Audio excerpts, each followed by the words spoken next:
Let's start the daily discussion. The first topic that we will take up today is regarding anxiety caused by deepfake in elections. Elections are in full swing at present in India, and the AI and deepfake are playing its own role in the election process. This article discusses the anxiety caused by deepfake in elections. It explains that deepfake undermine our ability to trust information. Social media causes context collapse and information overload, making it hard to discern truth from the falsehood, distinguish what is truth and what is falsehood. Why do we trust politicians? It is widely believed that politicians cannot be trusted because they promise false. Politicians often manipulate information and make false promises. Corruption is a common accusation across all political parties, irrespective of the ruling or the opposition party. Corruption among politicians is a major discussion. So before election, people were frequently warned about rumors and baseless information. Media and regulatory body were trusted to verify and corroborate the information. Okay, before the election process. So, for example, during election, various sources remind people to be aware of unchecked gossip which influence voter decision.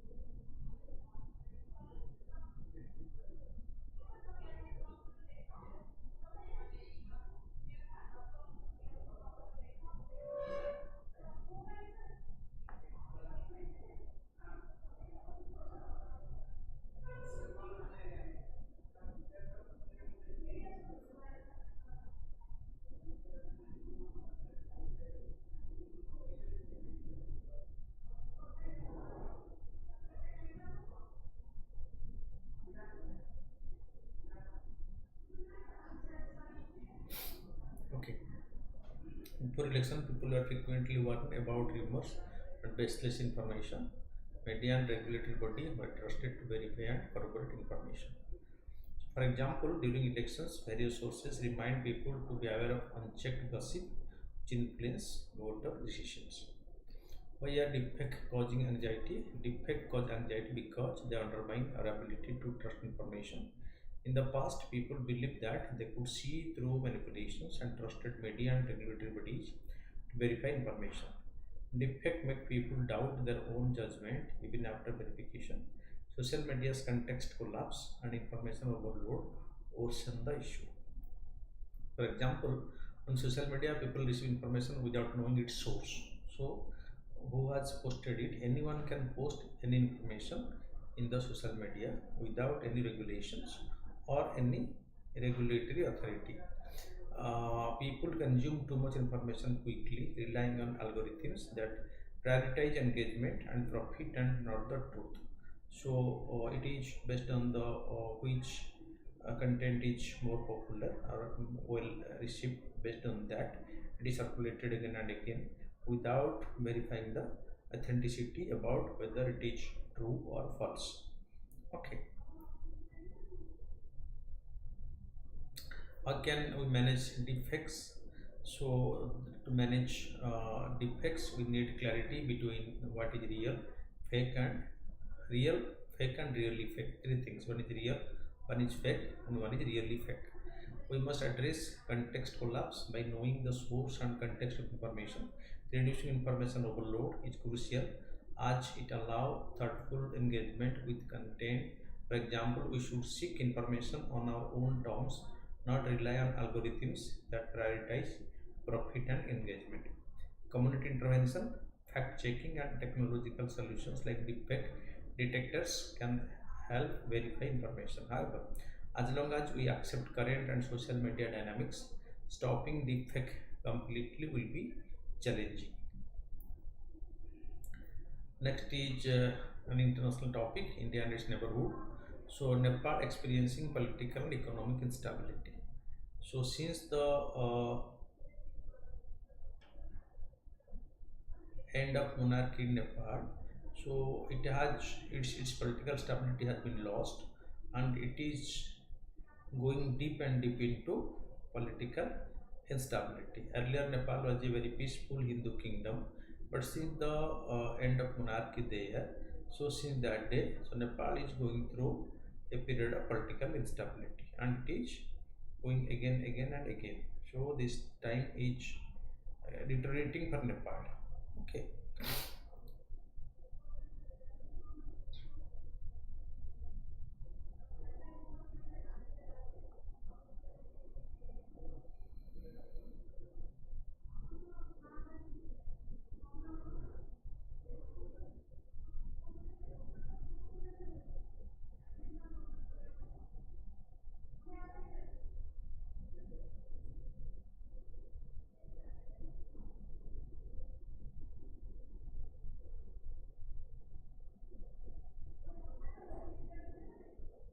Okay, so the article discusses Nepal's current political and economic instability, its rushed transition to a secular federal republic, and the increasing influence of China at India's expenses.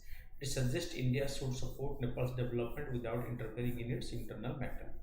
Reasons for Nepal experiencing political and economic instability. Rushed constitution, Nepal's decision to become a secular federal democratic republic was rushed and barely debated, contributing to instability. Young democracy. As a young democracy, Nepal has faced numerous upheavals and lack experienced leaders and institutions to handle its challenges. Because the Nepali Congress days are over and the Maoist take over, Maoist has very less experience in administration. Loss of Hindu identity, the country transitioned from being a world only Hindu kingdom to a secular state after the Maoist insurgency. Okay, so once the Maoist came to power, so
okay, so as a young democracy, Nepal has faced numerous upheavals and lacked experienced leaders and institutions to handle the challenges. Loss of Hindu identity. Okay, so the country transitioned from being the world's only Hindu kingdom to a secular state of the Maoist insurgency, causing confusion and dissatisfaction among the people.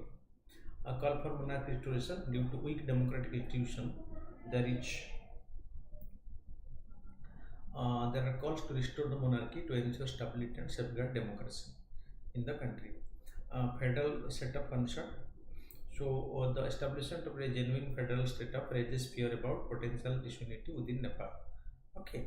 Then corruption and misgovernance. Rampant corruption and misgovernance are significant issues, making it difficult for Nepal to thrive in the post-COVID-19 world.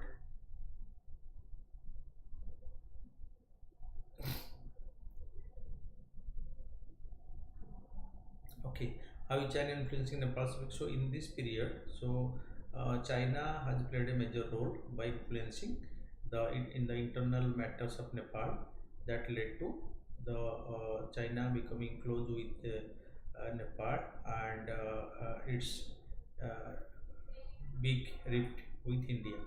So political alliance, okay, the coalition changed, replacing the Nepali Congress with the KP Oli Sharma's party, known for its being pro-China and anti-India. Earlier, Nepal was a pro-Indian country, and India was very friendly with Nepal. but in the changed circumstances, so Nepal became close with China, and its anti-India sentiment started growing in Nepal. Foreign policy influence: Nepal's foreign minister made his first official visit to Beijing, breaking the tradition of visiting New Delhi first. When a new government took over in Nepal, the very first thing is that so they normally visit India first, but breaking the tradition in the present situation, the Nepal foreign minister made his first foreign trip to Beijing, not to New Delhi. Then the Belt and Road Initiative, Nepal agreed to revive the cooperation on China's Belt and Road Initiative, despite warning of a debt trap. Although in the country which are being supported by China in its Belt and Road Initiative, so they are subsequently dragged to debt trap. Knowing this well, so Nepal decided to review its or revive its support to the Chinese Belt and Road Initiative. Okay, and it manifests that so it is becoming close again with China. Although knowing the things very well that this may put them into a situation of debt trap, but still they are supporting the Chinese in the Belt and Road Initiative, which was a major program of China. Fine. Military cooperation, high-level military visit between Nepal and China have led to new understanding. So, what role does India play in Nepal's current situation? India has been cautious, keeping a low profile and avoiding interference in Nepal's internal affairs. India must carefully address sensitive issues like Nepal's identity and monarchy restoration to avoid mixed signals. So, India can propose a transformative sustainable development agenda focusing on health, education, food and nutrition in Nepal, child development and gender and jobs, which are more important than mere political gimmick being played by China over there. By fostering interlinkage between industry and addressing Nepal's demographic dividend, India can support Nepal's stability and growth. If that is done in the long run, so possibility of rebuilding the lost trust with the two sides is also there. Then next topic is a topic on economy, poverty and development, declaring poverty ratio. The Household Consumption Expenditure Survey 2022-23 by the National Sample Survey Office led to estimation of poverty and inequality trends by researchers.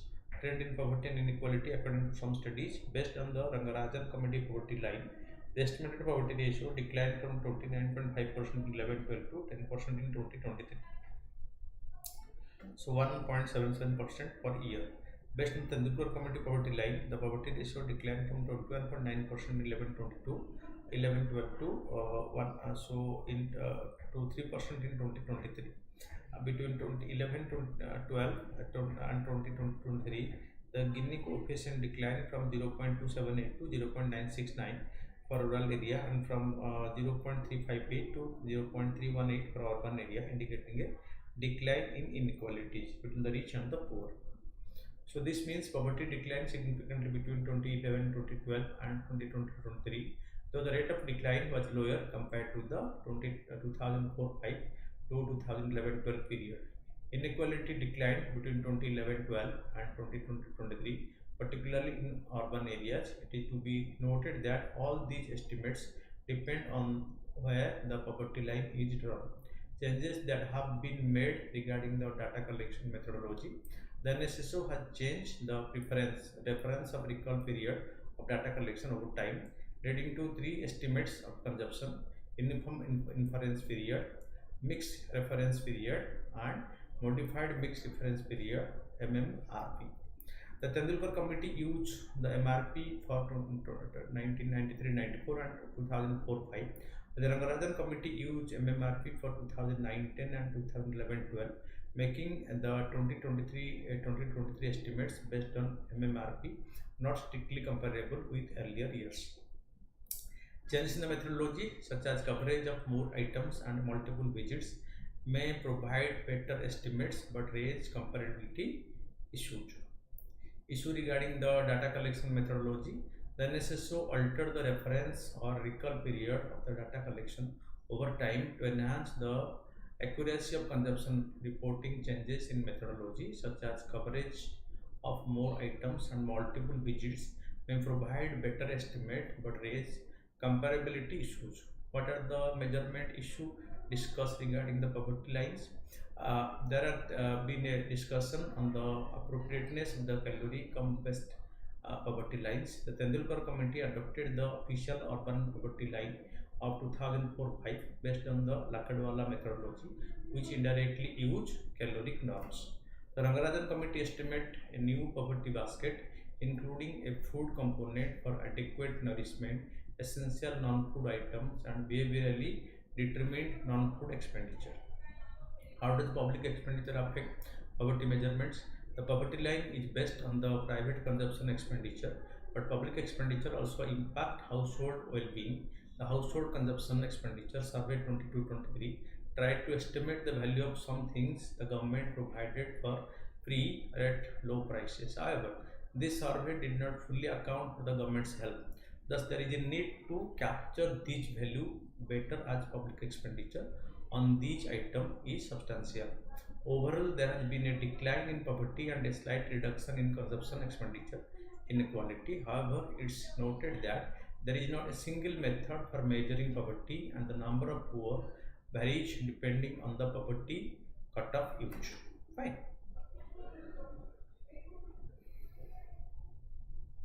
So, but overall, what it manifests is that poverty has started declining in India, and its trend is different. So, at what level it has declined, how much has declined, is different by different parameters. But the overall issue is that poverty as a whole has started declining from India in from 2011-12 to 2022-23 period. It has started declining.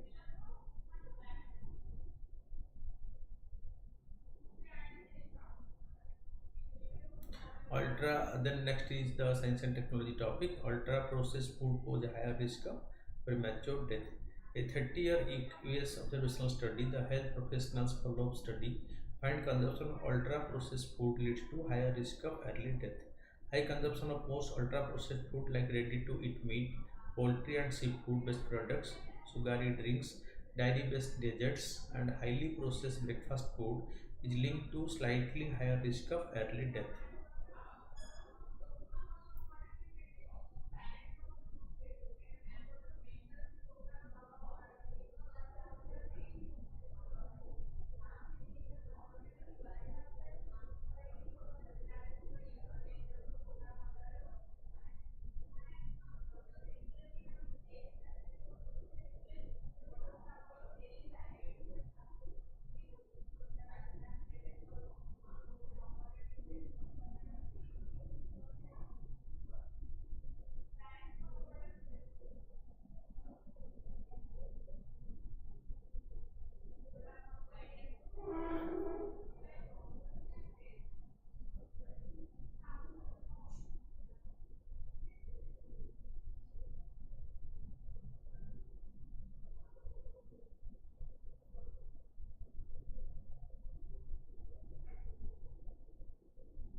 Okay, so ultra processed foods active typically include many additives and ingredients that are not typically used in home cooking, such as preservatives, emulsifiers, sweeteners, and artificial colors and flavors.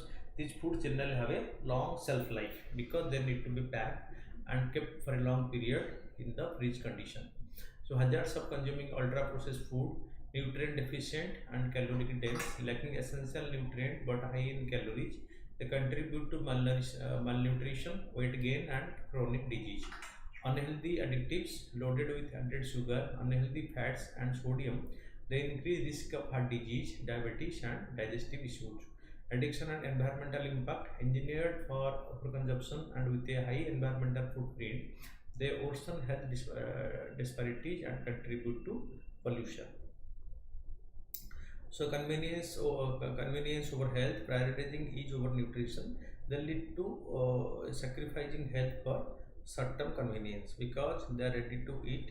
So anyone can take it at any time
बैठ के class रे पढ़ कथा so addiction and environmental impact engineer for overconsumption with a high environmental footprint they worsen health disparities and contribute to pollution convenience over health prioritizing ease of nutrition they lead to sacrificing health for short-term convenience no need to cook and ready-made availability anytime anywhere availability has made it more convenient. Status in India, the World Health Organization report authored by the Indian Council of Research and International Economic Relations revealed massive growth in the India's processed food sector.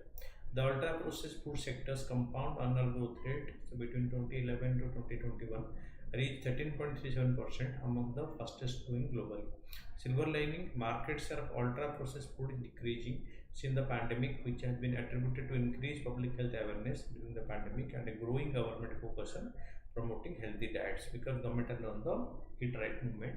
So to some extent awareness has been created among the people and pandemic was a major controlling factor when the people were aware about their health and their own immunity system. Then the Semal tree in Rajasthan are facing extinction because of Udaipur holy festivities. Traditionally, the stripe stems or branches of the Somali tree serve as a central pillar for the bonfire during the Holika Dahan. The Semal tree, also known as the silk cotton tree, are being depleted in Rajasthan, particularly due to their use in the holy celebration in Udaipur. Large quantity of the Semal tree are cut off in South Rajasthan and sold in Udaipur for holy festive activities. Violating Rajasthan Forest Act 1953 and the Forest Conservation Act 1980, once abundant, the crimson semal flowers has become a rare sight in the region due to extensive cutting of the tree. The semal tree offers various benefits and use beyond its decorative appeal. Medicinal properties, its bark, leaves and seeds are utilized in traditional medicine to treat ailments like fever, diarrhea and skin conditions. It is also used as a natural remedy for wounds and cuts. Timber, Simal wood is sturdy and durable and is commonly employed in construction, furniture making and other woodworking tasks. Landscaping, due to its attractive appearance and rapid growth, the Semal tree is frequently planted as a street tree or in park and gardens. However, the Semal tree provides a valuable source of fiber, often used for stuffing pillows due to its cotton-like substance. So, cultural and spiritual significance, its various cultures, the Semal tree holds sacred significance intertwined with spiritual and religious belief. The soil stabilization, with its extensive and deep root, the Semal tree effectively stabilizes soil and help prevent erosion. Okay. The next is the armored siphon catfish. Okay. This is a catfish. The CSR Center for Cellular and Molecular Biology scientists discovered that the armored siphon catfish has infiltrated 60% of the eastern Ghats water bodies, causing damage to fishing nets and the ecosystem. About the armored saline catfish, also known as the Rakhyasi or the devilfish, it has initially brought to India for its distinctive appearance and algae cleaning ability, but has since multiplied significantly native to South America. They belong to the largest catfish family. Invasive species, as defined by the Wildlife Protection Act 1972, pose a threat to wildlife and its their habitat. The sea anemone, scientists at the ICAR National Bureau of Fish Genetic Resources have discovered mass sea anemone bleaching of Agati Island in the Lakshadweep group. Sea anemones belong to the phylum Cynthia and reside in ocean water, mainly in coastal tropical regions, establishing a symbiotic relationship with green algae akin to coral. They face bleaching when sea surface temperature rise. Additionally, they form symbiotic bonds with the clownfish, providing protection in exchange of food from the clownfish meal. Sea anemones play vital biochemical roles in benthic ecosystem.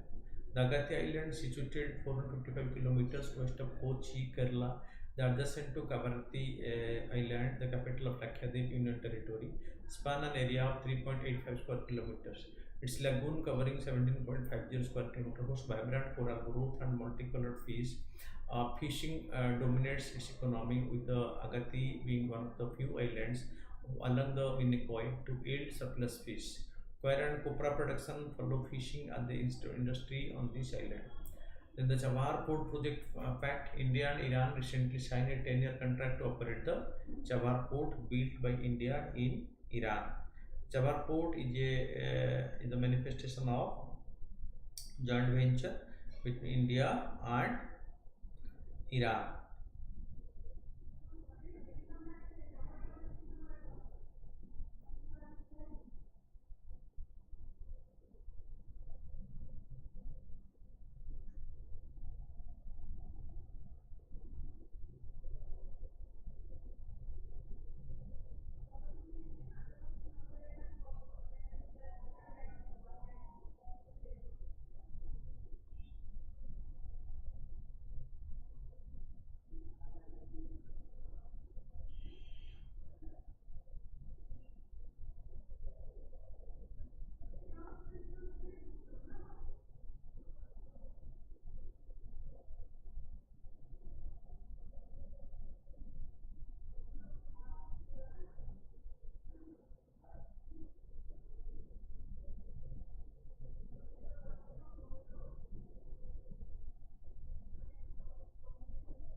Okay, so India and Iran have signed a 10-year contract for operation of the Chabahar port. This agreement comes 8 years after the initial establishment of the General Cooperation Framework. Signing parties, the contract was signed between the Indian Ports Global Limited and the Iran Port and Maritime Organization. Investment and credit line, the Indian Port and Global Limited plans to invest approximately 120 million equipping the port and its infrastructure. Additionally, India has offered a credit window worth 250 million Chabahar related infrastructure project, the road project and other project. Historical context, a memorandum of understanding for Chabahar port development was signed in May 15 with the contract executed in May 16 during Prime Minister Narendra Modi's visit to Iran. So significant, the agreement has been termed as a historic milestone for the maritime sector.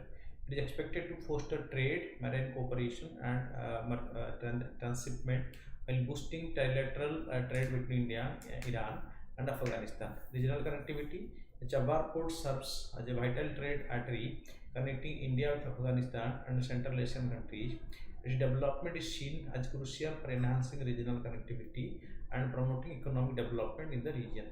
Strategic importance, it is located in Iran's the Sistan Balochistan province. Chabahar is a deep water port with a significant strategic value. It offers India an alternative route to access Afghanistan and Central Asia by passing Pakistan. The agreement signifies India's commitment to further invest in Chabahar port, enhancing its efficiency and capacity. India aims to utilize the port for humanitarian aid shipment, demonstrating its commitment to regional development beyond commercial interest. Then come to the question.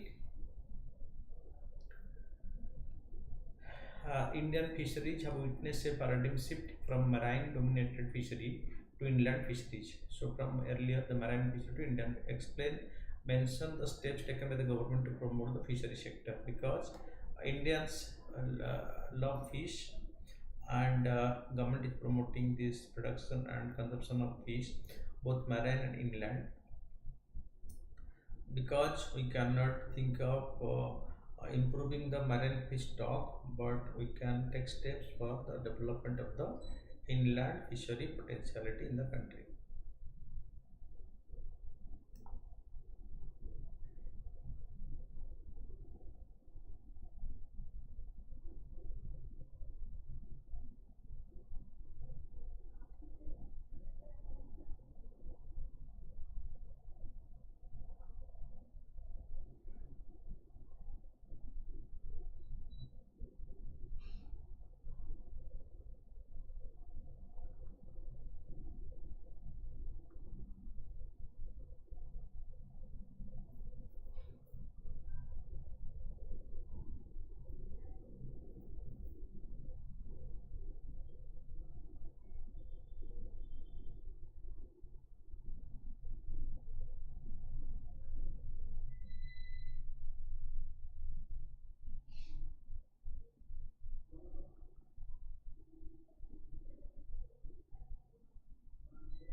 Okay, so India has a long coastline of about 7,500 kilometers, which is crucial in making it the second largest producer of fishes in the world after China.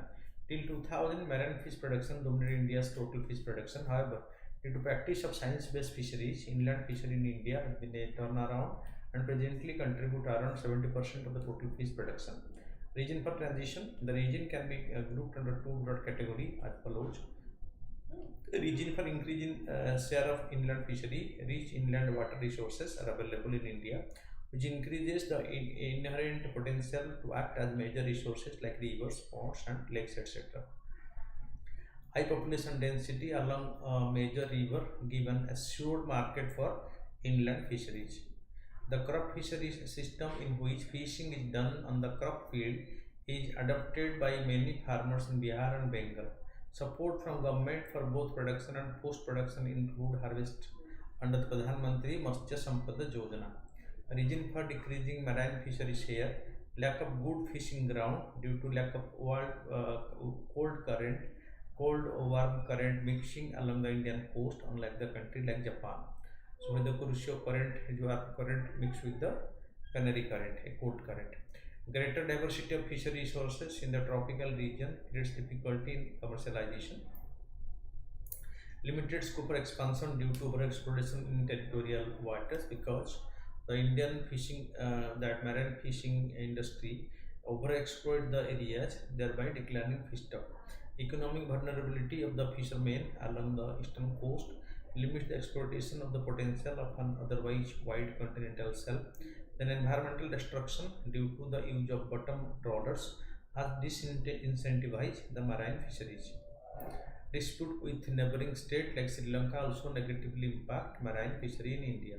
Keeping in mind the importance of the fishery sector, the government has initiated a blue revolution to promote fishery sector in India. So steps taken by the government: separate department, the forcing the vast resources potential and possibility of export in the fishery sector. A separate department of fishery is created under the Ministry of Fisheries, Animal Husbandry and Dairy. National Fishery Policy 2020. It aims at comprehensive development of the fishery sector through appropriate intervention to address the critical gap in the fishery sector. For example, it stressed the need to strengthen cooperative federalism to promote the fishery sector. A GST-like forum should be set up for this purpose.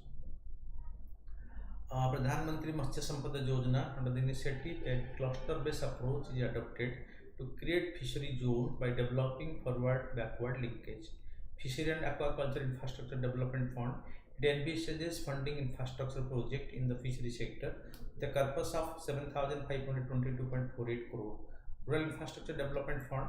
Government has permitted NABARD to extend RIDF loans for fishery-related infrastructure such as fishing harbors and riverine fish fisheries. Kisan Credit Card. The KCC facility is extended to fish farmers to meet the working capital requirement of fisheries activities including aquaculture. The fishery sector provides livelihood to about 16 million people at the primary level and almost twice the number along the value chain. There is a need to upgrade fishery infrastructure, provide better fishing vessels, quality check to improve export and facilitate creation of fishermen producer organization. So fishery sector has big potential, so is already developing and also has a future potentiality in the country.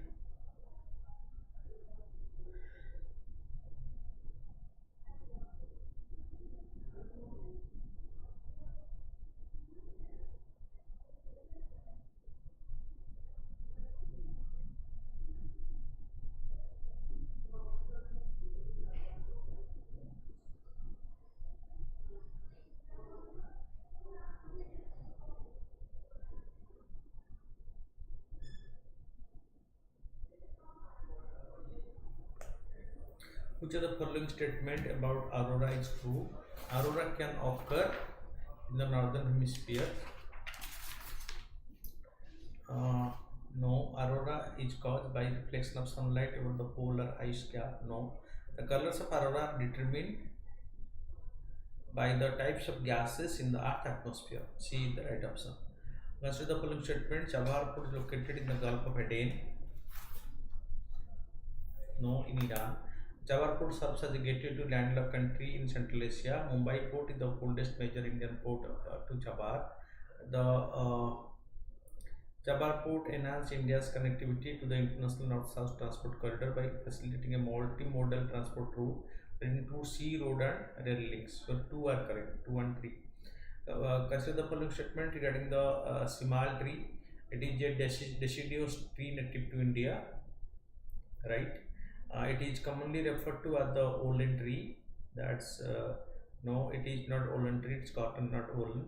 It is a keystone species in the native ecosystem, right? It is valued in traditional practice, the Ayurveda. So 1, 3, 4 are correct. Consider the following statement regarding the smart city mission. It aims to promote the development of sustainable and citizen-friendly cities across the country. The central government provides financial and technical assistance to selected cities. Yes. The mission impose stricter regulation on industrial activity within the city limits. No, only 1 and 2 are correct. The reference to Global Alliance of National Human Right institution consider the following statement. It is responsible for providing financial assistance to countries struggling with human rights issue.